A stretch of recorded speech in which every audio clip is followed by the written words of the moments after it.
সালাম আলাইকুম। বাংলাদেশের অ্যাশেজ টেস্ট সিরিজ চলমান। সিরিজ হার এড়ানোর লক্ষ্য নিয়ে বাংলাদেশ দল আজকে মাঠে নেমেছে। প্রথম দিনের খেলা শেষ, প্রথম দিন শেষে জিম্বাবুয়ে 227 রান করতে সক্ষম হয়েছে 9 উইকেটের বিনিময়ে। অথচ দিনের প্রথম এবং দ্বিতীয় সেশন জিম্বাবুয়ে চমৎকার ক্রিকেট খেলেছে।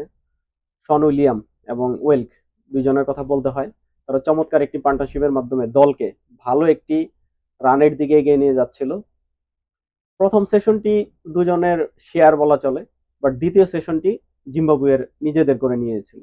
তৃতীয় সেশন যখন শুরু করেছিল জিম্বাবুয়ে 161 রান নিয়ে, তখন আমরা সবাই ধারণা করেছিলাম হয়তোবা জিম্বাবুয়ে ভালো একটি স্কোরের দিকে আগাচ্ছে। নাইম হাসান, তার কথা বলতেই হয়, তিনি পরপর দুটি উইকেট নিয়ে চমৎকার ব্রেক থ্রু দিয়ে বাংলাদেশ দলকে আবার খেলায় ফিরে নিয়ে আসছে। ওয়েলক, তিনি রিটায়ার্ড হার্ড হয়ে যাওয়ার আগে তারা ভালোই খেলছিল।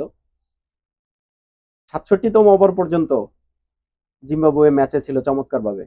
দিনের 23 ওভার বাংলাদেশের বোলাররা ম্যাচের মোড় ঘুরিয়ে দিয়েছে, যার কথা বলতেই হয় তাইজুল ইসলাম। তিনি 16তম বারের মতো ম্যাচে পঞ্চম উইকেট শিকার করেছেন।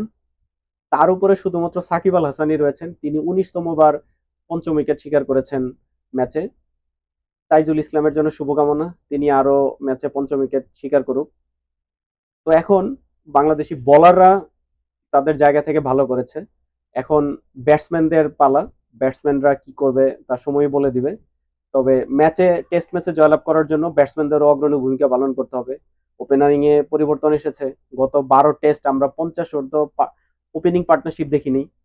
এবার এনামুল হক বিজয় দলে আছেন, দেখা যাক তিনি কি করেন। তার প্রতিভাকে কাজে লাগিয়ে বাংলাদেশ দল শুভ সূচনা এনে দিতে পারে কিনা। আপনারা উপভোগ করুন। বাংলাদেশ দল এই টেস্টে জয়লাভ করে সিরিজ হার এড়াক, এটা আমরা সবাই চাই। আজকে এ পর্যন্তই। আল্লাহ হাফেজ।